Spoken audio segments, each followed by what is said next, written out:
First of all, before I start, I just want to thank you for watching. You could be doing anything in the world right now, and you're spending this time with me, and I appreciate it more than you could ever know. So, a brief description of what this channel is. This is a channel that will focus primarily on the Jazz, but also the NBA as a whole.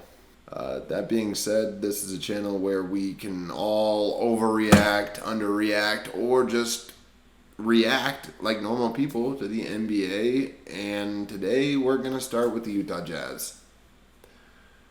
So what is wrong with the Utah Jazz? Probably nothing. But let's dive in a little deeper and react to the Utah Jazz. So what is wrong with this team? To be perfectly honest, I don't think there is anything wrong with them. And it kills me to admit that. But the national media thought the Jazz would be a bottom-ranked team, and that's exactly what this team is so far. I think most Jazz fans thought this team would be at the very least better than they were at the end of last year. And to be completely honest, I was one of those who thought the Jazz could be a top 8 team in the Western Conference.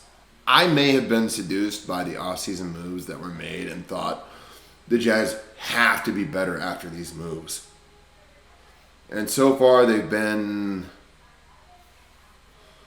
I'm trying to think of another phrase other than dumpster fire. But we'll go with that. They've been a dumpster fire of a team so far.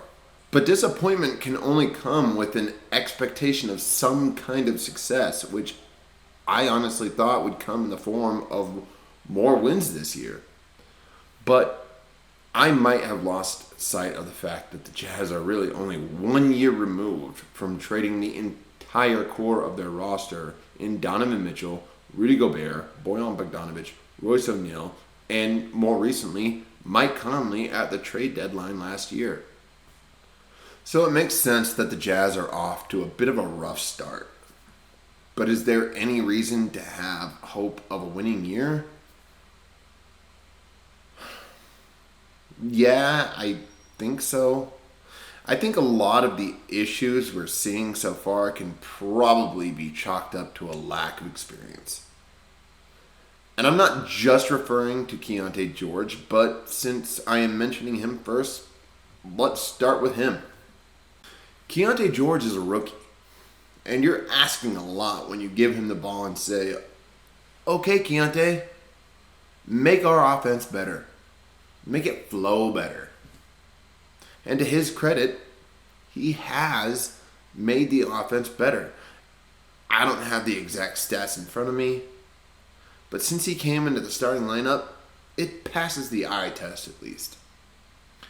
But as I said before, he's a rookie. Most rookies don't come in and instantly make their team better like the Donovan Mitchells of the world. Most rookies actually do the opposite. They make their team worse. And the big offseason move of getting John Collins, a big piece to what the Jazz are trying to do, by the way, is new. So not only is he learning an entirely new system, but the entire Jazz system has to be altered to put him in the best position to succeed. And we can go down the line. THT. He's being asked to be a facilitator and make plays for others when he hasn't had to do much of that in his career. Colin Sexton is nicknamed Young Bull for a reason. And he's being asked to slow down, let the play develop, and make the right reads. And to his credit too, he's doing it to a degree. The same goes for Jordan Clarkson. Most of Jordan Clarkson's career, he was asked to be a scorer off the bench. He wasn't asked to be a playmaker in the starting lineup. Everyone is being asked to adapt their games and make sacrifices for the betterment of the team. So I think it's understandable why the offense has struggled so much.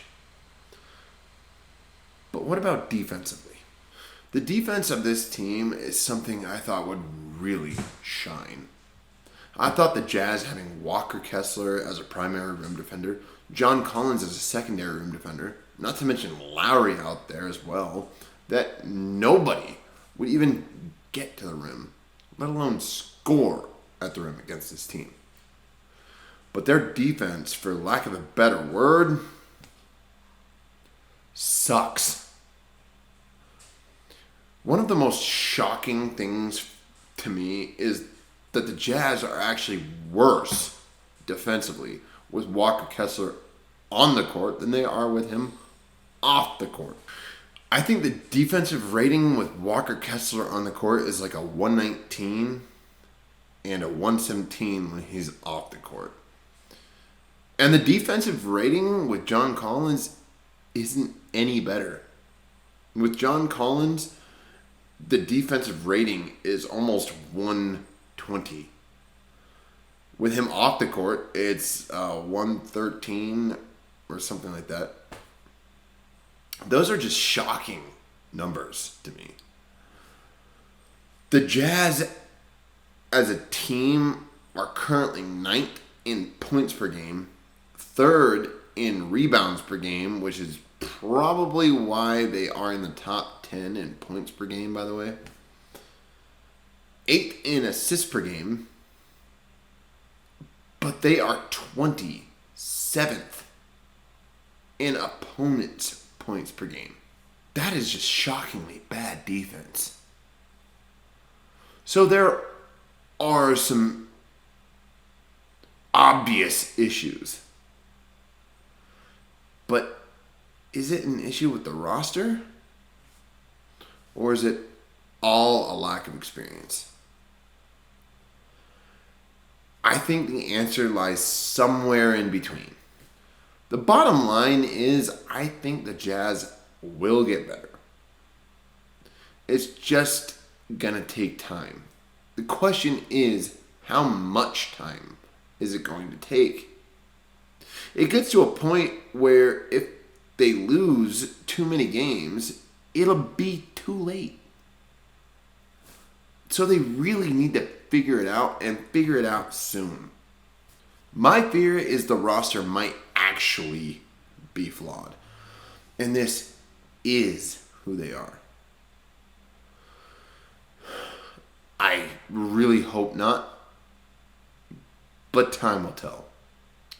Well, that's going to do it for this video. If you like this content, found it useful or entertaining, please hit that like button, comment, and subscribe down below. It would really help me out.